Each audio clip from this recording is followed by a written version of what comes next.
Welcome to NACTV Reads the News.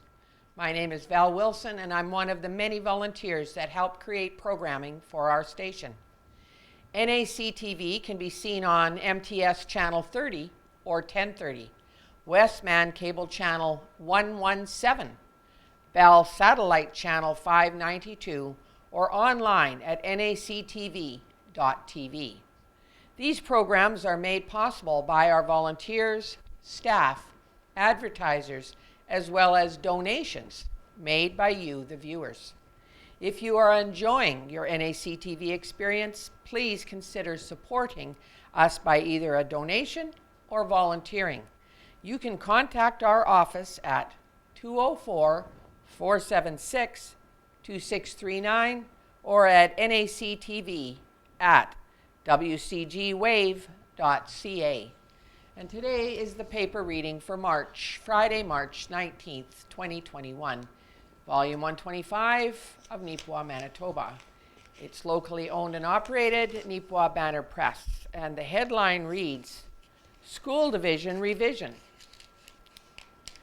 Massive overhaul to Manitoba's education system announced by Banner staff, Neepawa Banner Press. The province's education system is about to go through some sweeping structural changes. On Monday, March the 15th, Education Minister Cliff Cullen unveiled the results of a much-anticipated report outlining proposed modifications to kindergarten to grade 12 education. The most notable suggestion made will see the removal of elected school boards, except for the Francophone School Division. They will be replaced with a government-appointed provincial advisory board and community councils for each school.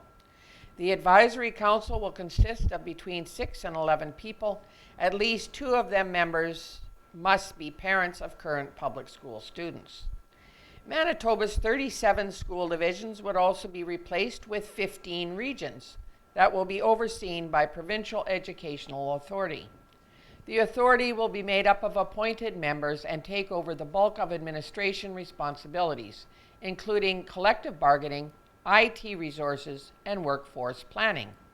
This new education model has been outlined in Bill 64, the Education Modernization Act, which was put before legislature on March the 15th. The hope is to have these infrastructural changes completed by July of 2022. Cullen noted that, if approved, the shift in education is aimed at cutting $40 million in administrative costs and redirecting that money to the classrooms. Our system has more school board trustees per capita than anywhere else in Canada. Our administration expenses as percentage of costs are higher than most other provinces, Cullen said. The shift in education is in reaction to Manitoba having some of the lowest results in math and literacy in the country. The time for excuses about still being mediocre are over, said Cullen. Swift reaction from the Manitoba Teachers Society. The Manitoba Teachers Society has expressed concern with the plan, indicating that it hasn't thoroughly addressed one of the biggest issues students deal with. There's a lot of speaking to outcomes and achievements and assessments, test scores, but we know that unless you address child poverty issues first, there's no need to start looking at all of those other things, said the MTS Vice President Nathan Martindale. The Manitoba Teachers Society also expressed serious concern on the removal of principals and vice principals from the society. The results of the provincial government K-12 education review has received a wide variety of reviews. Jason Young, Beautiful Plains School Division Superintendent, had a mixed reaction with cautious optimism and concern.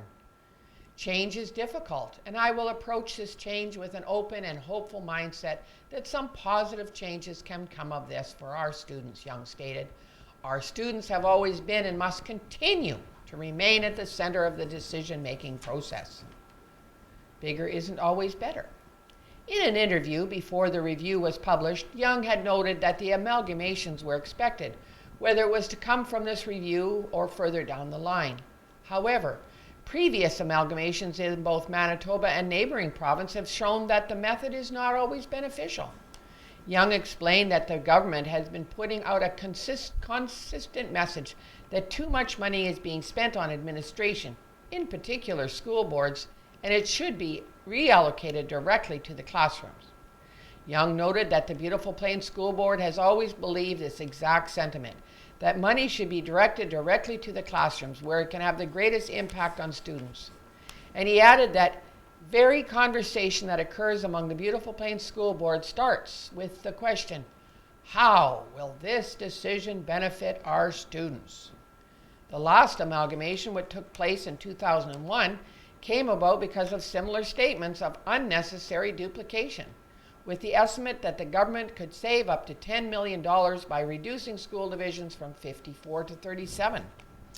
At that time, they used the same reason they are using now. There's too much administration, he explained. In reality, the total spending in amalgamation school division went up by $27 million in 1 year, according to the provincial FRAME report of 2003-2004. Effectiveness and efficiency in schools is based far more on the decisions that are made and the culture that exists than they are often the size of divisions, Young expressed in an earlier interview. While the province's announced changes to the education system are not defined as amalgamation, the grouping of 37 school divisions into 15 regions and transferring the majority of administration into one provincial authority can be seen as a form of amalgamation. Concerns for communities could disappear. Young noted that moving most of the administration duties to one centralized provincial authority could end up making it more difficult for schools to get what they need for their students. I can only speak from our local context in Beautiful Plains, where I know we have a board of trustees who genuinely cares about our students and staff and communities. They work hard to do what they believe is best for our kids, even when they know it may not be the most popular decision at the times. This is a caring group, has earned my utmost respect by their actions and choices.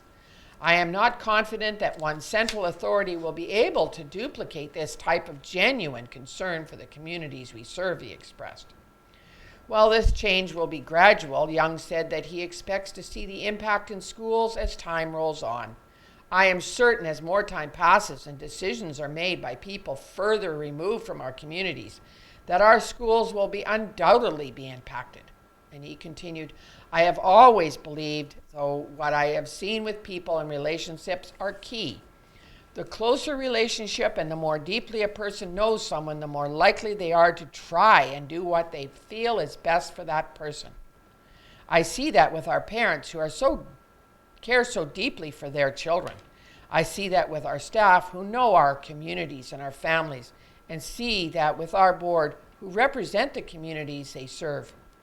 I hope that it is not lost because of that. The real loser will be the students. While it is evident that the potential challenges this change over could pose, Young maintained that he will keep an open mind to this new system and see where it leads. I'm open-minded and will work to understand how this is going to help our students. How is this going to improve their chances of being successful? And then on the other page, travel and entertainment, we have a good old-fashioned horsepower. And it's a picture depicting a 6-horse team pulling a cart with wooden wheels. And the caption reads, Jim Hall's 6-horse hitch of Clydesdales. He won many awards with his horses, including 3 times in the Brandon Fair. This information was gathered through Neepawa Land of Plenty. Additional information on the importance of horsepower on the prairies can be seen with Helen Drysdale's weekly recipe, located on page 6. And we carry on to the challenges acknowledged by Neepawa Silver Spurs by Hannah and Kaylee Nugent, Neepawa Silver Spurs 4-H Club. It's been a very different year for our Neepawa Silver Spurs because of COVID-19. In September, during the beginning of the 4-H year, we met at an indoor arena at the fairgrounds in Neepawa. We also used the outdoor arena there for the older girls following COVID-19 guidelines, of course.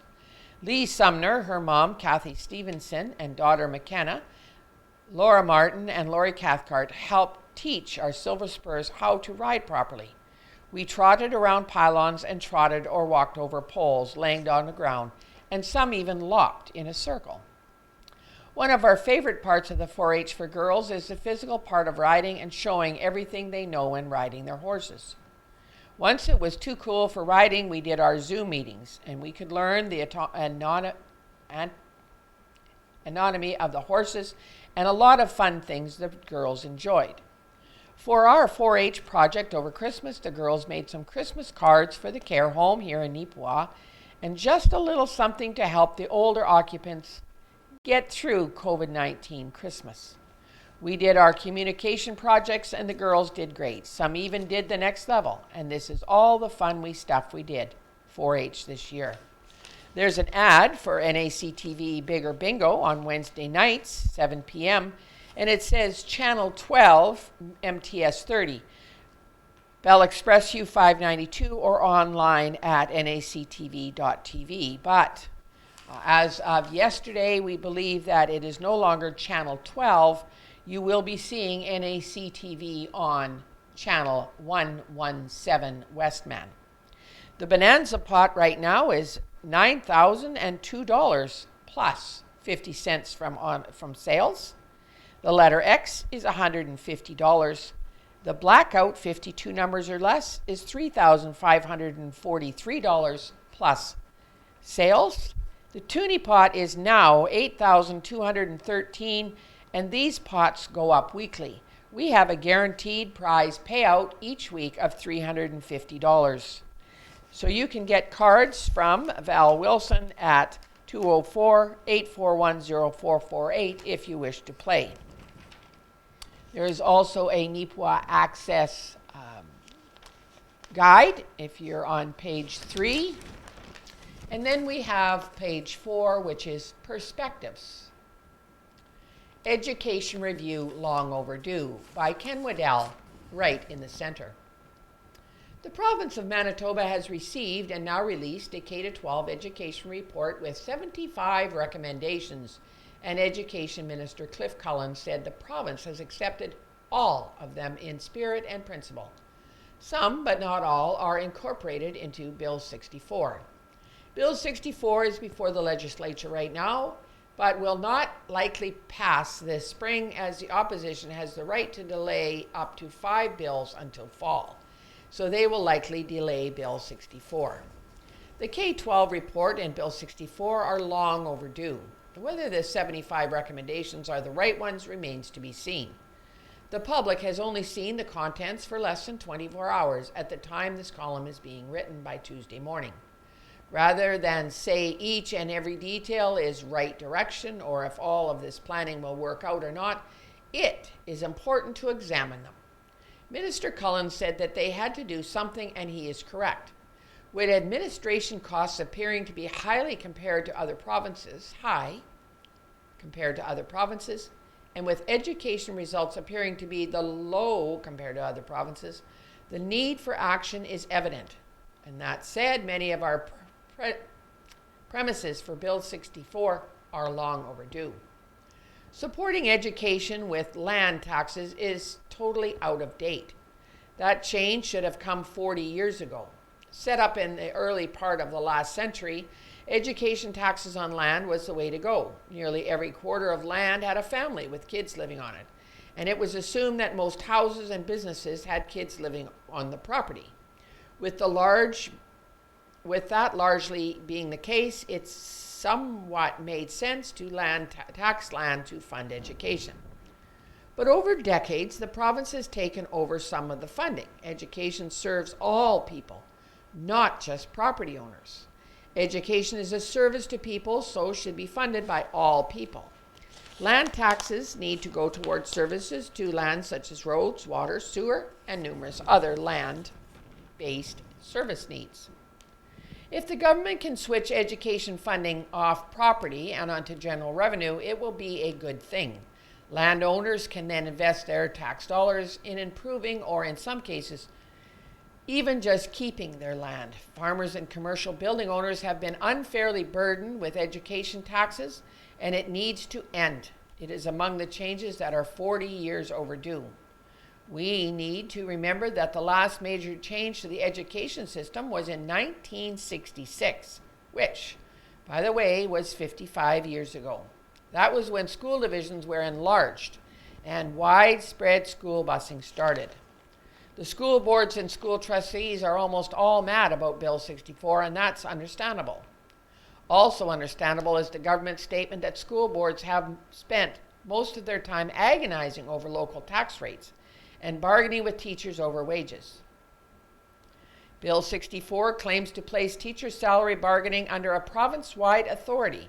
It may make a lot of sense on the surface. It does make certain sense. It will seem harsh, but newspapers basically stopped covering school board meetings years ago. For the 2 nights a month it took to cover school board meetings, it seemed like there was a lot of rubber stamping going on. Board members' hands were tied by the province, and as much of the funding was coming from the province, is that a surprise? In recent years, it has been tough to get people to run for school boards. The third thing that jumps out of educational results is it's reported that Manitoba is low on the Canadian charts by many measures. Defenders of the current education system say that those results are due to poverty. Could be to some extent. However, if poverty were the criteria for lack of success, it didn't hold back my oldest brother, who served in the Royal Canadian Navy for 15 years and had a long career in business and transportation. It didn't stop my second brother from obtaining 2 university degrees and serving for many decades in the ag industry. It didn't stop me from obtaining a university degree and a reasonable, successful career in business, politics, and journalism. Poverty can sometimes be an incentive to succeed. The teachers' union will be upset because it is what they are paid to do. The school trustees will be upset because their role is being reassigned. The support workers' union will be upset, but I'm not sure why, as they will likely all have jobs, and there may be many more jobs in teaching and support services as money is shifted. I think everyone's big concern is the government of all political stripes have a huge propensity to screw things up. It's our job as journalists and as citizens to make sure that they don't. And if we aren't up to that task, then we are all in big trouble. We have Homebodies by Rita Friesen. Choose our own response. There is a room between stimulus and our response. Through this space, you have the possibility to choose your own response. Viktor Frankl, Holocaust survivor. That statement, standing by itself, is a powerful truth. Standing in the shadow of the author, it is even more powerful truth. After having stood in the shadows of the gates of Auschwitz and Birkenau, for me, it is a mind-bending, healing, and humbling truth. Frank, a noted counselor, teacher, humanitarian, and scholar, lost his wife, parents, and all but one member of his family to the horrors of man's inhumanity to man, the Holocaust. While imprisoned, he counseled fellow victims, encouraging them to remember the good in the world, in their world. Reflect back to happy times, beautiful places, loving people. Think on these things and never give up hope. One of his books, Man's Search for Meaning, is still recommended reading. Frank was able to speak his truth with love despite in spite of the circumstances over which he had no control. No control over the circumstances and the possibility to choose his own response. When I reflect on situations such as the Holocaust, the refugee camps filled with the homeless and hurting, the outbreak of the Spanish flu 100 years ago, well, the list can go on. When I reflect on these situations, I give humble thanks. I don't like missing the holiday festivities with my family and friends, and I don't like missing the little joys like shopping and coffeeing. I don't like the fear and uncertainty the formation of groups with very differing opinions of what is true and what is scaremongering. There are rifts deepening in families and communities, and I don't like that either. I have a choice. I have a choice to think on those things and bring me peace of mind, a sense of purpose, satisfaction. If Frank, enduring all that he felt and witnessed, could still be positive and helpful, then what is around me and before me pales in comparison. There is concern for the elderly that are isolated. There is concern for the youth that are lacking the experiences that we feel they deserve. When I was a child, a trip to town was not a given, but a privilege. To own a pair of skates was to be a have. The seclusion of my early farm life was wonderfully broken by visits from family and neighbors. I know we can't have that right now, but most of us do have the telephone, texting, Skype, and Zoom. The young and old have access to at least a visual connection to loved ones. We do not want more for our children than we had as children, as did our parents and their parents. What man actually needs is not a tensionless state, but rather the striving and struggling for some goal worthy of him. What he needs is not the discharge of tension at any cost, but the call of a potential meaning waiting to be fulfilled by him. Victor Emil Frank, 1905 to 1997. We have the possibility to choose our own response. Thank you, Rita. And Perspectives, Trying Something New, Faithfully Yours by Neil Stroshine. I will never forget the video I watched a few weeks ago. It featured a high school student who spent his time away from school working on a huge project. Using only popsicle sticks and a hot glue gun, he built a scale model of a huge mansion, complete with interior lighting.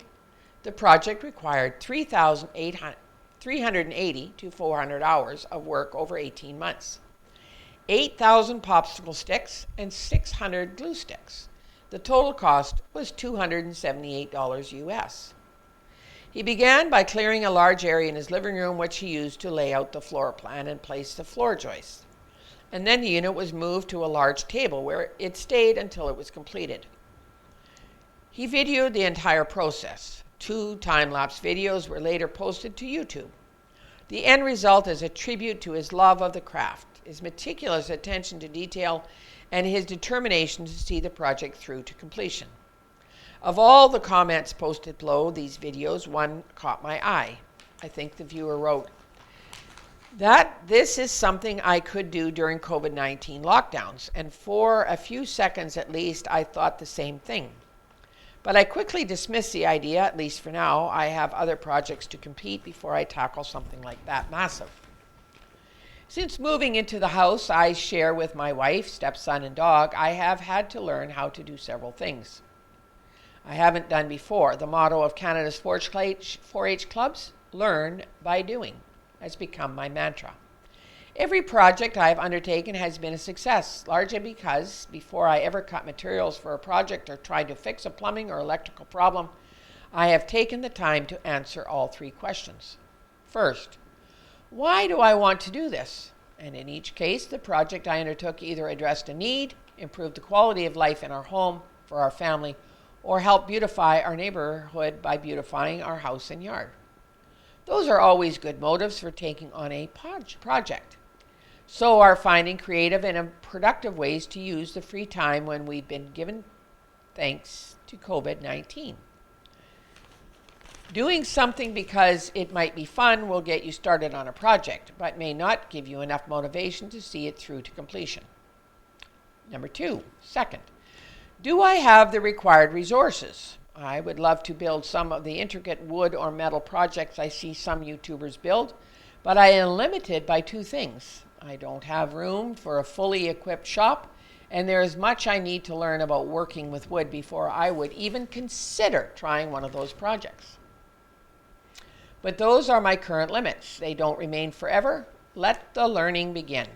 Third, number 3, how will I react to failure? Don't be discouraged if or when you make mistakes. We all will make them, face them, own them, which means take responsibility for them, learn from them, and move on. They are God's way of removing negative and harmful traits of character from our personalities and replace them with qualities that draw other people to us and through us to God, who will give the others what he has given us, his mercy and his help in our time of need. And one final thought. Don't let age, inability, or past failures keep you from trying something new. God is with you, and he will help you learn new things and use them effectively to serve your community.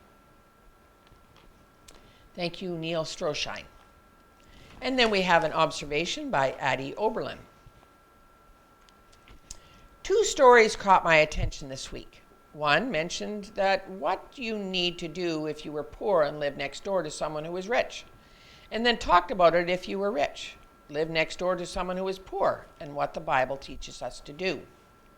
And then I read an interesting story about 2 brothers who lived like poor fellows and then found out how rich they were after they died. They did not share anything with anybody. It made me think what I would do. It is so easy to love someone who is equal to us and become friends with them.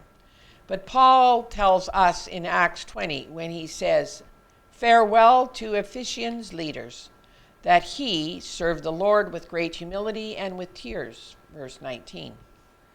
Peter tells us in Acts 10:42 that he, Jesus, commanded us to testify that he, Jesus, is the one whom God appointed, and that everyone who believes in him, Jesus, receives forgiveness of sins through his name, verse 43. There is no difference with whom we share his love and his salvation. And then we have a thumbs up and thumbs down column. Thumbs up to the Carberry Fire Department for the wonderful barbecue on Saturday, March the 6th. The drive-through was well organized and the food was delicious. Fireworks ended the day perfectly by Faye Erickson from Carberry.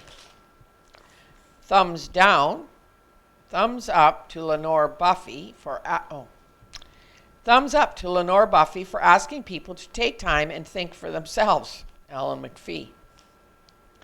And thumbs up. I totally agree with Jeff Braun's letter in your March 12th edition of the Neepawa Banner. I really feel the young people have given up the most during the pandemic. Our young people, from preschoolers to young adults, should be living the carefree life that they deserve, making friends, exploring the unknown. In general, living and doing with what our youth to do, prepare themselves for their very life experiences when they become our leaders in the future, by Verna Brown, Strathcare. So we would like to send a thumbs up or thumbs down to an individual or group in the community. Please send it our way. Submissions must include a name and must be 100 words or less. We want to hear from you in person. 423 Mountain Avenue, Neepawa, by fax 204-476-5073, or by email news, N-E-W-S, at neepawabanner.com. There's another letter there, but it's long, and I'm going to try to get into the news, and you can buy the banner, pick it up for free in the community, and read the rest of what you miss here. Helen Drysdale, out of Helen's Kitchen, horsepower. Helen is a longtime resident of the area and writes a column and adds a recipe at the end, so if you would like to grab a pencil and paper or pen and paper and get ready for the wonderful recipes, do that now. For the early settlers coming to Manitoba, the $10 fee for their quarter of land was inexpensive. However, the animal power to help break and plow was costly and at times unavailable to purchase. During the late 1800s, a team of horses cost between $150 and $300, as compared to between $100 and $130 for a team of oxen. The farm papers advised the farmers that a team of oxen could be kept as cheaply as you could keep one horse. They were hardier and of great strength. If speed was not required, the oxen was the way to go. Slow, they were the cause of good, righteous men to use words not used at home, but which the oxen got to understand. Oxen did not need expensive leather harness, as their yokes could easily be made from a tree with a few tools. Another bonus, oxen were never stolen, as you could not get them far enough away from their home or to not get caught. As well, oxen were very docile, and when too old to work, they were never too old to be turned into stew. For the farmers, horses with their superior speed were preferred for mowing, raking, hauling wood or grain, and many other farm activities. The demand for horses brought horses from the east and from the States. Of course, their best horses were left at home and the decrepit ones sent. Most of a good 9-year-old was really a tired 20-year-old. With the railroads coming, horses were soon being imported from other countries to raise a horse better suited for agriculture and draw. In 1886, Brandon had more stallion dealers than anywhere else in Canada and became known as the horse capital of Canada. The three large breeds that really caught on with farmers were the Clydesdales from Scotland, the Belgian from Belgium, and the Percheron from France. For buggies, riding, and lighter work came the standardbreds, hackneys, and thoroughbreds. Horses not only worked on farms, but in towns and cities, delivering milk, coal, lumber, pulled horse-drawn street carts, fire wagons, and more. During the early 1900s, many grain farms had as many as 10 or more working horses. In the late 1880s and through many following years, swamp fever, infectious anemia, affected horses at an alarming rate. This disease often meant a quick death, but at times was a long, lengthy illness that zapped the horses of their strength, rendering them unfit to work. It was prevalent to horses living near sloughs and carried by various biting insects, including the mosquito. It was an immense hardship for the farmer to lose as much needed horses or horse. On the prairies, mules were not as prominent, although they were stronger than a horse, their size, and faster than an oxen. The offspring of a male donkey and a female horse. They are sure-footed, subsist well on hay and grass. You probably heard the expression stubborn as a mule, as they have minds of their own. They can hold a grudge against a person that has abused or overworked them and not cooperate with that person. A number of years ago, an older man I knew talked about working with mules building roads. Lunchtime for the men and mules was 12 o'clock, and when that time rolled around, whether the men wanted to finish the job at hand, the mules stopped and refused to work. It was lunchtime, and no work was completed until the mules had had lunch. Mules are calm, and they do not have runaways like horses. They are reliable animals with more endurance than a horse and live longer than a horse. However, working with mules was not a social status and never caught on in the West as horses did. A powerful bond exists between men and horses. These two recipes will come in handy for lunch boxes, whether the man of the house is driving a mule team or another job. Roast beef sandwiches. Thinly sliced roast beef, 2 tablespoons of dry onion soup mix, 2 tablespoons of warm water, 1 tablespoon of horseradish drained, 1 tablespoon of prepared mustard, a dash or 2 of pepper, a half cup of softened butter, and 10 slices of rye bread. You soak the onion soup mix in the water for 5 minutes. You add the horseradish, the mustard, and pepper. Blend this into the softened butter. Butter the slices of bread.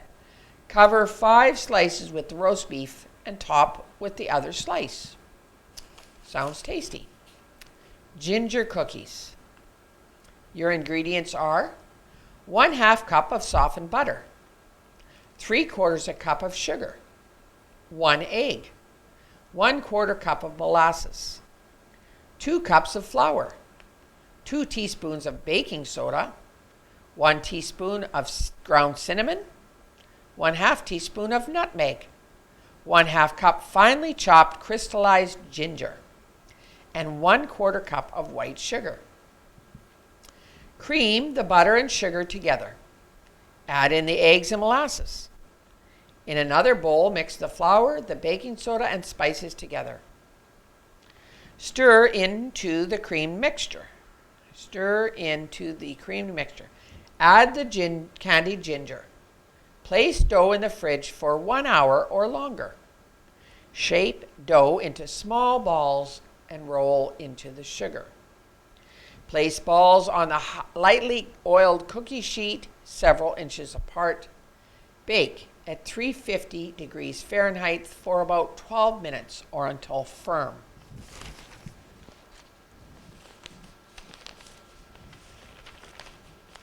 Oh, we have a new little segment here, and it says, in the beginning.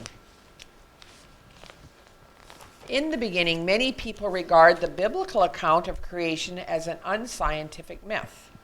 The idea is itself a myth. Read the account expecting it to mean what it says, and you will find it very much in tune with today's science. Take the first 3 words, in the beginning. When I went to school, I was taught that the universe had always existed. One reason for this steady state theory was the law of conservation and mass energy, a law that has survived all attempts to disprove it.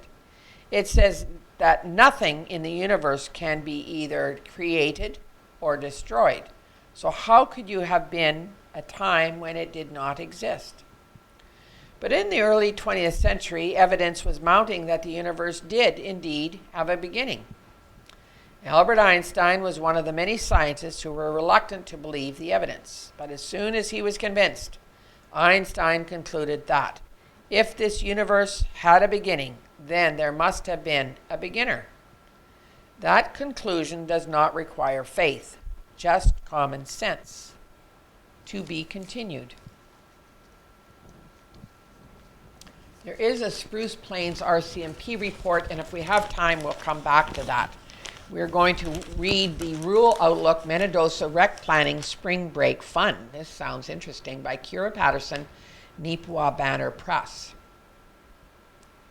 Minidosa and District Recreation Commission is planning 4 days of fun for spring break this year. Janelle Vachon, Recreation Office Assistant, explained that they are putting together a town-wide scavenger hunt taking place March 29th to April 1st. With very little recreation activities going on right now, we think that this is a great COVID restriction-friendly activity to get the kids out of the house and doing something fun during spring break.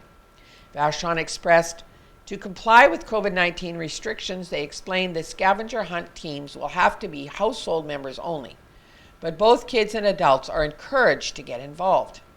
I just want this to help raise awareness about what we offer in Minidosa, and what better way than through a fun scavenger hunt. There will be different themes every day. Vachon noted that there will be a different theme every day with coincide with the different national days. March 29th is National Mom Pop Business Day.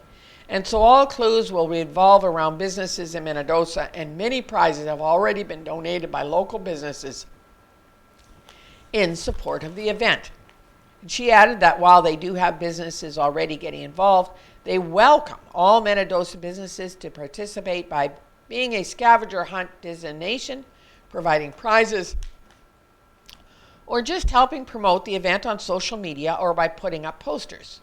We would like to support local businesses in Minidosa by creating a scavenger hunt with clues that lead them to discover the local businesses and help them to learn about the local services offered here in town by requiring them to answer specific questions about each business, where they will have to either explore their website or their shop in person to find answers, Vachon explained. March 30th is National Take a Walk in the Park Day, with the scavenger hunt activities revolving around Minidosa's numerous outdoor recreational options. Then March 31st is National Little Red Wagon Day, which is all about getting outside with your kids in the iconic Little Red Wagon. You don't need a red wagon to participate, but there will be one hiding around town that you will have to find, plus a little fun adventure to discover some of the hidden treasures of Minidosa, Vachon explained. Finally, April 1st is April Fool's Day, Without releasing too many details, there'll be some fun pranks involved on this day and maybe some acts of kindness as well. Register a team. Families will be able to register their team before the event starts. Registration was free and open to any families in the area, not just Menadosa, that would like to participate. You're welcome to take part in one day or in the whole event, Vashon explained. And she noted that more details will be sent into registrants on each day's activities.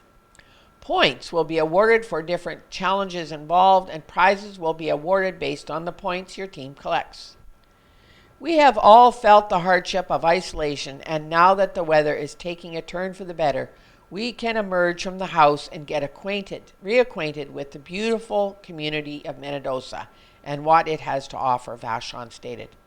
Any business that would like to get involved can contact Vashon at Menadosa District Recreation Commission by phone 204-867-2250 or by email minrec@mymts.net. And we move on to the RM of Rosedale proposing levies for community halls by Kira Patterson. Neepawa Banner Press. 2 public hearings are scheduled this month for the rural municipality of Rosedale to propose levies to pay for Eating Skating Rink Hall and the Burnie Community Center. The Burnie Community Club. The Burnie meeting is scheduled for Wednesday, March 31st at the Burnie Community Club. The proposed special service levy to pay for the Burnie facility would be a brand new addition to taxpayers' bills. The levy would only be applied to taxpayers living in Burnie or the surrounding area of Township 17 and Range 15W. A total of $85 would be affected, and with a proposed levy of $55 annually to allow the municipality to budget $4,675 per year for maintenance and operation costs of the Burnie Community Club. A special service levy for the Burnie Community Club had been proposed previously and proved an unpopular idea. The special meeting was held in February of 2020 to bring the matter to the public and give the proposed bylaw a first reading. At the meeting, there were 12 community members who submitted objections, either verbally or in writing, and only 4 who were in favor of the levy. The upcoming meeting will allow for taxpayers to ask questions, make presentations, or register objections to the newly proposed levy, as well as give the Rosedale Council the opportunity to present its plan and estimate budget for the support of this facility. Eden Skating Rink and Hall. The maintenance and operations for the Eden Skating Rink and Hall have already been paid for by municipal taxes for at least the past 15 years. The last tax levy for the Eden facility was passed in 2006 and expired at the end of 2020. The upcoming meeting, slated for Wednesday, March 24th, will be to establish a bylaw with a new rate for another 15 years. Taxable and grant in lieu properties within the area known as the Eden School District will be affected by this levy. The estimated cost of maintenance for the facility varies from $9,000 to $9,500 between 2021 and 2035. The notice for the public hearing stated that the exact amount for each year will be determined annually when the council sets its budget. What it would cost taxpayers, however, was not published. The notice stated that the method of taxation would be based on a mill rate for each property. However, the rate was not yet been determined. The notice stated the rate would have to be determined by council once the annual maintenance costs were budgeted each year in the RM's financial plan. Because of COVID-19, those who would like to attend either meeting in person or by phone are asked to contact the municipal office at 204-476-5414, or submissions can also be made in writing before the meeting and be mailed to the CAO at Rosedale at mymts.net. That's at ROSEDALE at mymts.net. We're going to move on to the years looking back, 1961. Masonic Lodge members receive medals. We're going to start 110 years ago. This has been put together by Casper Warenhan, Neepawa Banner Press. So 110 years ago, Tuesday, March 14th, 1911. Sir William Mackenzie says the Canadian Northwest will add 600 miles of track to the system this year. The Sons of England meet tonight. I'm guessing that that's a community group. 100 years ago, March 18th, 1921. Canada is to have a nickel coin, but no man is bound to accept more than $10 of such coin in payment of debt or wages. 90 years ago, Tuesday, March 17th, 1931. A warning. If you buy some liquor on a permit and you find that your consuming ability falls short of what you anticipated, keep it for another hour, for it to pass on to someone might entail a miserable reduction on your bank account. A local man was fined $50 for doing so last week, and the 3 who accepted the gift were fined a little less. I'm going to read that one again. If you buy some liquor on a permit and you find that your consuming ability falls short of what you anticipated, keep it for another hour. For to pass it on to someone might entail a miserable reduction on the bank account. A local man was fined $50 for doing so that last week. The 3 who accepted the gift were fined a little less. Okay, that was 90 years ago, March 17th, 1931. 80 years ago, Tuesday, March 18th, 1941. The Greeks have reported that the whole Albanian battlefront from Lake Ohrid to the Adriatic has flared into action as Italy's spring offensive gains momentum, with Benito Mussolini directing operations from the front lines.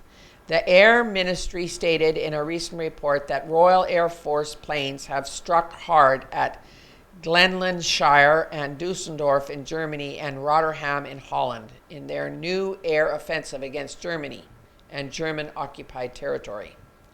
A report from Belgrade states that hundreds of Nazi fighter, bomber, and transport planes were wheeled out onto Bulgarian airports Saturday, ready for instant action, as German circles declared the Balkan situation was reaching a critical stage. German planes, 100 strong, bombed Liverpool, Glasgow, and other coastal areas in almost unprecedented fury during Friday, striking at ports, shipbuilding centers, and food distribution points in reinforcement of the spring Blitzkrieg submarine campaign. Neepawa school children are doing their bit toward the war effort. In one recent month, they bought $95 worth of war savings stamps at the central school. Grades 4, 5, and 6 have made lovely knitted afghans, face cloths, and scarves. One little 7-year-old miss has already completed a pair of soldier's socks. Her knitting would be a credit to one much older than she. Any questions of the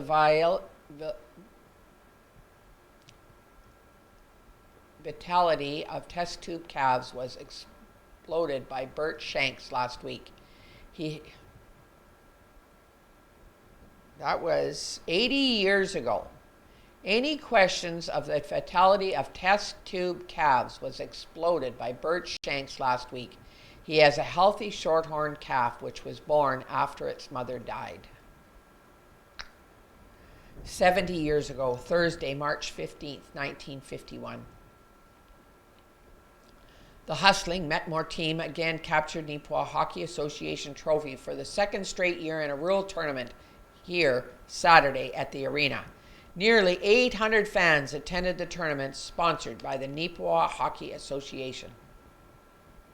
60 years ago, Friday, March 17th, 1961. Uncertainty clouds the fate of the record elk head bagged by Paul Kirkwich of Arden last fall, and a discussion on the matter at Tuesday night meeting at the Neepawa Game and Fish Association failed to produce any definite answer. The head is still expected to rank 5th in world standings. This is not official yet, but contrary to first reports, it will likely rank as 3rd rather than 1st in Canada. 50-year medals were presented to 3 members of the Neepawa Masonic Lodge on Tuesday night. J.C. Hanna received his from Neil. Dave Pollock presented one to A.S. Thurston, and A.D. Kennedy received his from Grandmaster A.J. Swatsky of Morris. All of the medals were granted by the Grand Lodge of Manitoba. Mrs. W.G. Fraser celebrates her 92nd birthday today, March 17th. All her friends, Irish or otherwise, will wish her many happy returns. 20 Hereford cows owned by Carberry District farmer were killed Tuesday afternoon when struck by an eastbound train on CPR Dominion. Ooh, that was 20. The cattle owned by H.J. Strain were valued at $6,000, and reports stated that they were not insured against this type of accident. All the cows were in calf. According to reports, they had broken out of their corral and wandered onto the railroad tracks. 17 of the animals were instantly killed, and the other 3 were so badly injured they had to be shot by the owner. That was 60 years ago, 1961. 50 years ago, March 25th, 1971. The Starlighters, a ladies' quartet from the Winnipeg Sweet Adelines chapter, will be one of the featured groups on the Neepawa Barbershop show Saturday night. They have made many personal appearances in the city and are all seasoned performers. They are Winona Smith, Aileen Free, Barbara Kay, and Dale Donaldson. 40 years ago, March 19, 1981. A special committee was named Monday night to begin the study into the possibilities of maintaining the former Viscount School as a cultural center. About 60 people attended a meeting in the Viscount Assembly Hall and heard a presentation by the Cultural Council on the problems being encountered in the attempts to retain the 50-year-old building. That was 1981. 30 years ago, Tuesday, March 19th, 1991. On Saturday, March 2nd, a family gathering was held at the Glenella Hall to honor Jim Wilson on his 90th birthday, which was on March 4th. Upon entering the hall, Jim's niece, Eleanor Slater, pinned a lovely boutonniere on his lapel and escorted him to the head table, which was tastefully decorated. Following this, Jim's oldest sister, Annie Thompson, who will be 91 years old in April, gave a humorous speech on their younger years when they were at home and about Jim's school years. A social time followed and lunch was served later to conclude a very memorable day for Jim. That was 30 years ago. 20 years ago, Monday, March 19th, 2001. The Neepawa and Gladstone Legions are not taking part in a controversial tax suit that is splitting veterans groups. Some who fear a successful tax grab could cripple their communities.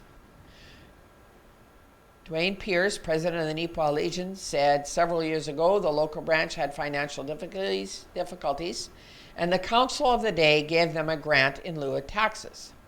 They did a pretty good thing for us, and we didn't want to turn around and take part in this lawsuit, Pierce said. In a statement of claim filed with the Court of Queen's Bench, 31 Legions and Veterans Associations stated that municipalities improperly assess school taxes on their properties. The associations claimed that the provincial legislation should have exempted them from paying the taxes. If successful, the lawsuits would leave other taxpayers footing the bill if municipalities are forced to pay back hefty school tax bill to the veterans. I wonder how that turned out. The City of Winnipeg has already filed a statement of defense denying it owes the veteran groups any money. The city said the groups could have challenged their assessments when tax bills were issued, adding, provincial legislation does not allow them to do that now. And then we have Whitey's Fitness adapts to ever-changing COVID regulations by Aaron Devereaux, Neepawa Banner Press. The return to normal amid the loosening of COVID-19 restrictions has been a little bit start and stop for Whitey's Fitness Body Shop in Neepawa. Though businesses such as Whitey's were allowed to reopen on Monday, February 22nd, the local fitness facility chose to wait a week in order to review the changes that were being adopted. Since deciding to reopen on Monday, March the 1st, Whitey's owner and operator, Sherry Hawken, has acknowledged that a return to normal operations will be a slow and ongoing process over the next few weeks. Hawken did add, however, that gym members are very happy to see the business accessible once again and are willing to adapt to the changes to keep it that way. Protocols remain, classes return.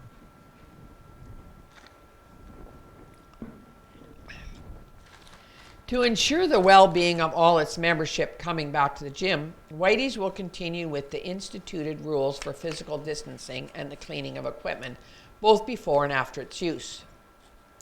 The scheduling of appointments for weight room also remains in effect to ensure a manageable number of individuals are in the facility at any given time. One of the cornerstones of the local fitness facility's operations over the years has been its array of group training courses.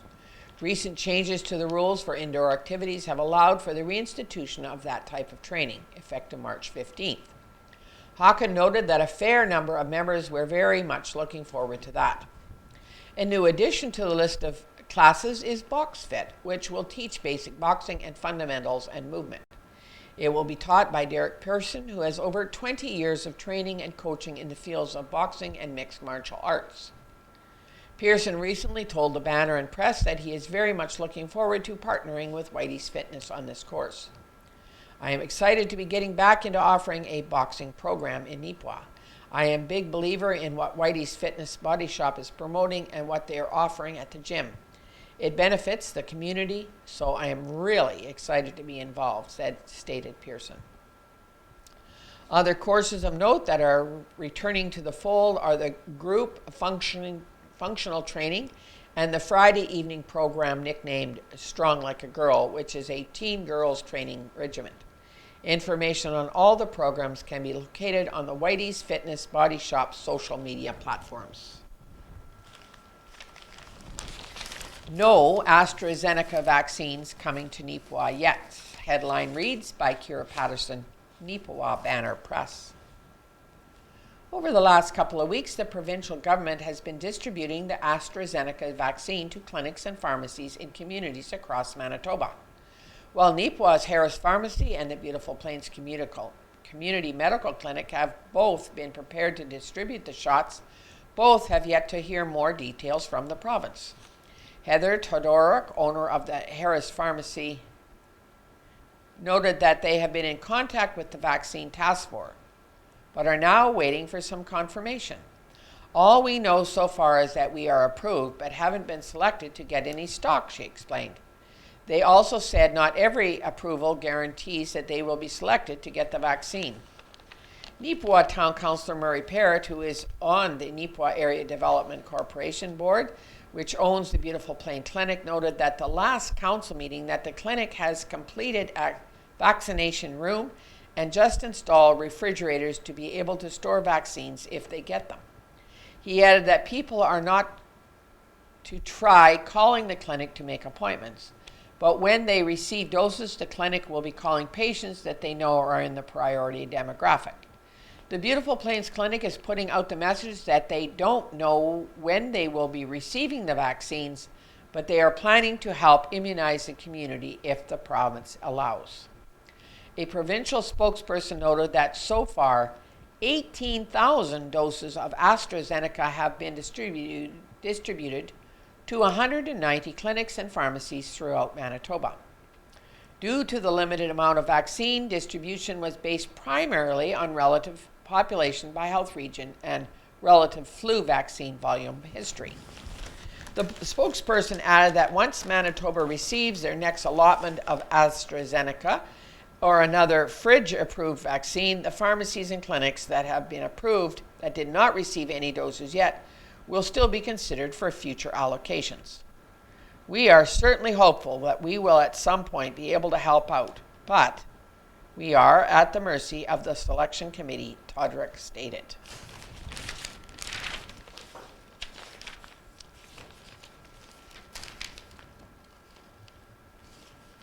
Well, I'm only halfway through the paper and I've been told I have 15 minutes left. So we're going to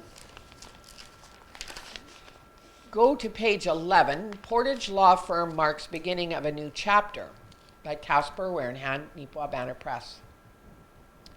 Christensen TDS is now officially open for business in Neepawa. Located in the former location of the Yellowhead Physio at 225B Ellen Street, the law firm initially moved to Neepawa late last year. However, the space was in the midst of a complete overhaul. At the time, the business was in operation, but working around the renovations. Well, now all that is behind them. Christensen TDS held a ribbon-cutting ceremony to mark the special occasion at 11 a.m. on March the 11th. We've been operating optimistic in these challenging circumstances, and small businesses continue to be the backbone of this town.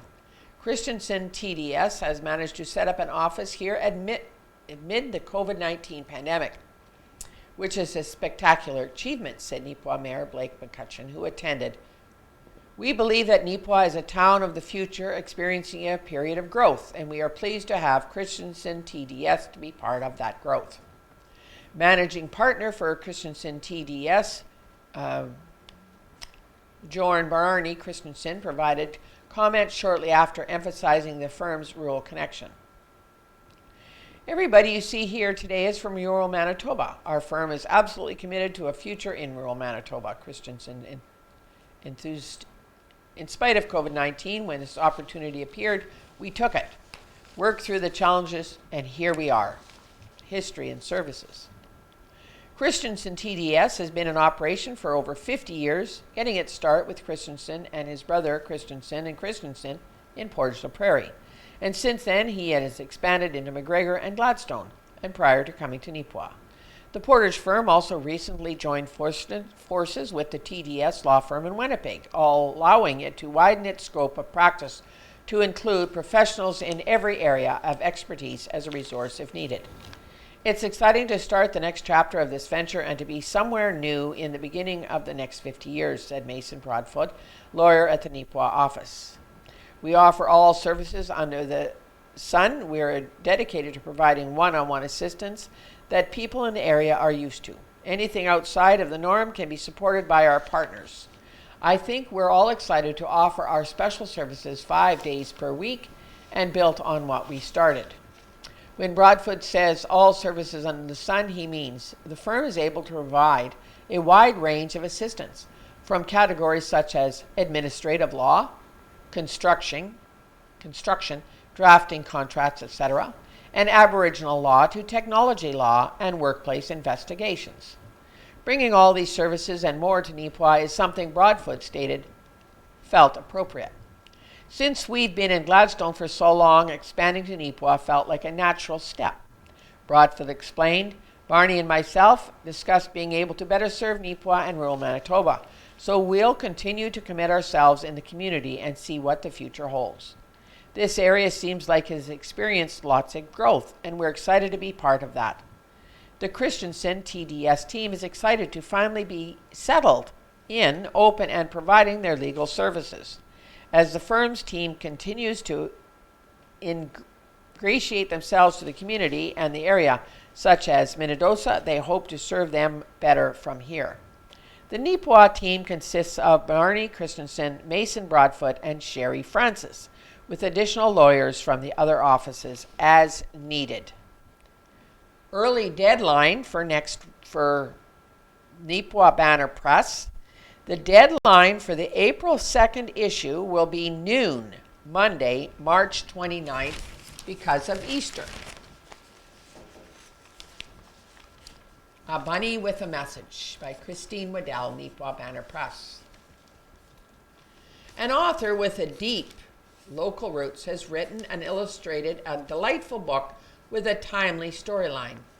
Jessica J. Wolgamuth, raised just north of Neepawa in the Burnie area, graduated from Shady Oak Christian School and now teaches grades 1 and 2 in northern British Columbia. Jess is a country prairie girl that grew up on a little hobby farm, passionate about animals. Her two favorite bunnies were named Flip and Flop, and oh, how she loved her soft, furry pets. Now, with nieces and nephews spending hours chasing their own bunnies, she couldn't help but imagine what life would be if bunnies lived in a sort of people world, especially during the COVID-19 pandemic. Many of our readers are familiar with Parkside Gardens, and that's the hobby farm mentioned in About the Author Bop It. And No More COVID is dedicated to her nieces and nephews. Bop It and No More COVID, written and illustrated by Jessica J. Wolgamuth. Bop It's adventures with his bunny buddies is a direct shadow of what youngsters have experienced this past year.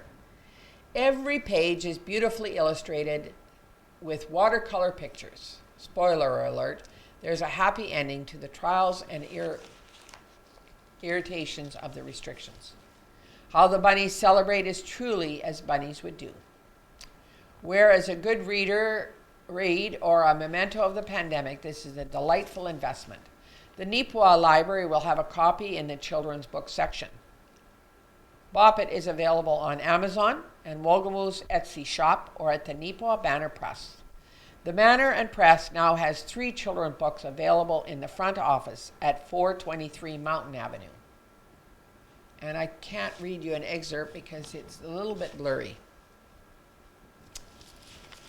Kilburn commits to ACC Scholastic Soccer Program.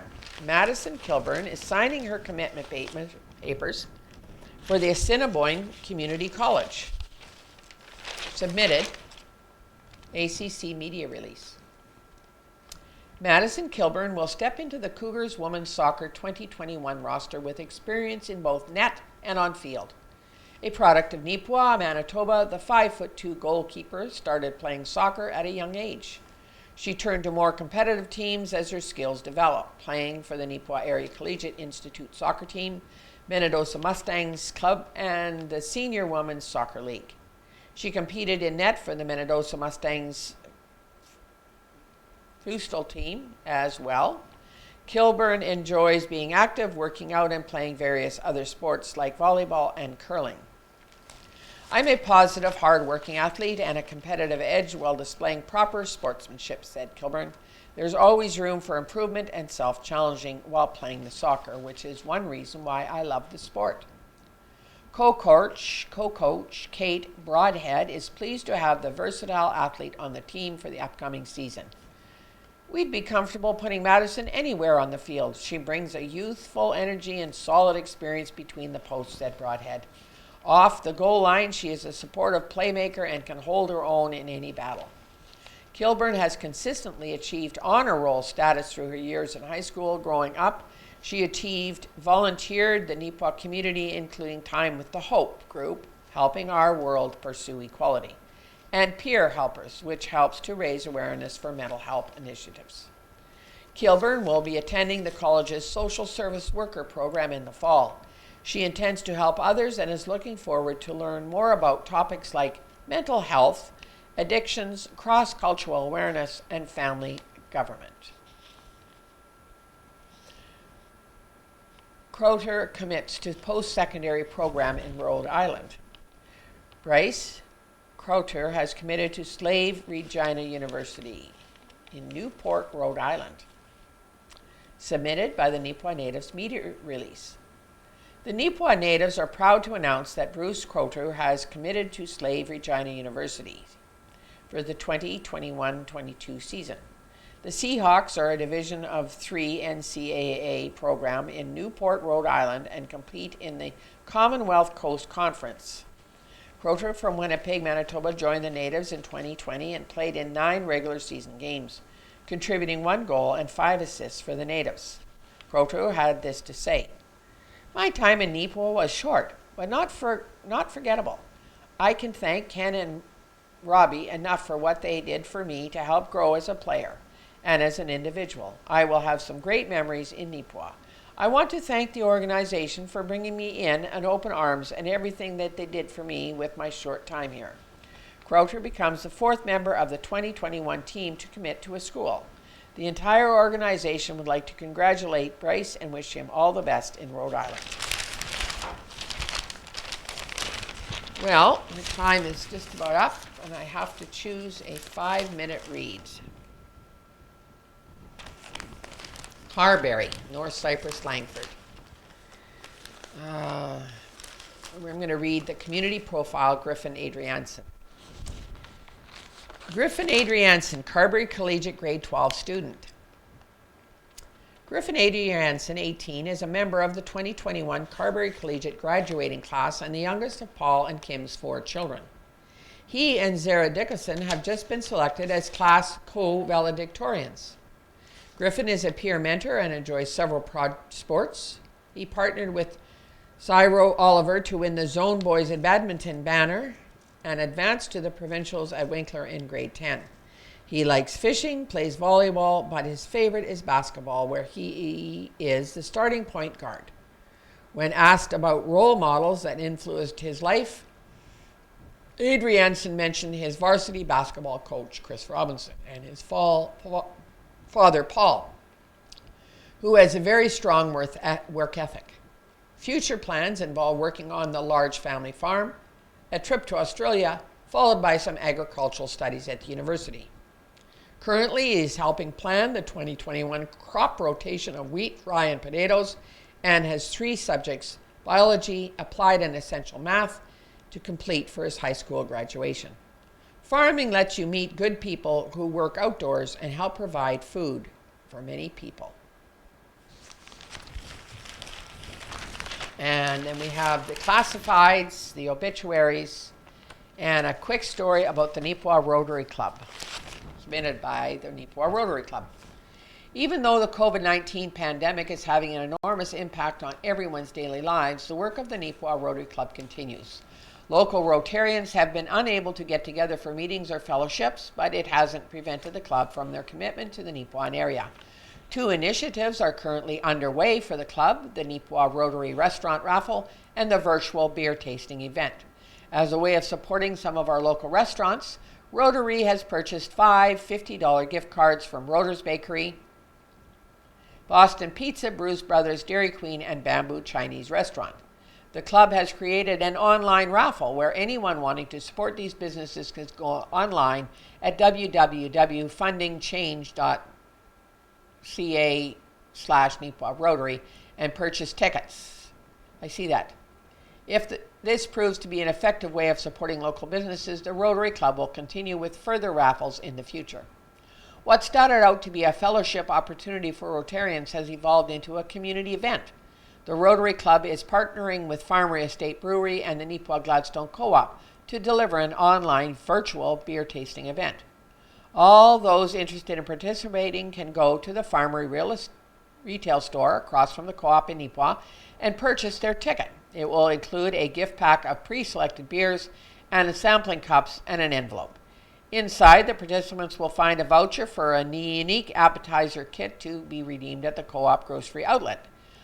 Some assembly may be required. Instruction sheets on how to prepare for the event and tasting mats and information sheets especially designed for the evening. Each participant will be asked to provide an email address so that they may be invited to the Zoom online presentation on the evening of April 9th. When participants join the Zoom meeting, they will be hosted by local beer buff Jim Danamo, senior tour guide at the Farmery. Jim will guide us through the various aspects of beer tasting, provide insight on beer and food pairings, share a virtual tour of the Farmery, offer tips on how to better enjoy your homebrew, and even challenge you with some beer trivia. For more information of what's going on with your local Rotary Club, please visit our website at www.neepawarotary.weebly.com. There is a letter about Crown Lands. There is a letter about hockey search. We have a Neepawa Ag Expo televised live auction, and that is going to be happening on April 1st. So I'm sure you could go into the banner online and get more information. And there's also a Manitoba Hydro employees on strike, and that concludes the reading of the Neepawa Banner Press for Friday, March 19th, 2021. Thank you for being part of our weekly broadcast, and we'll see you all here next week. Thank you.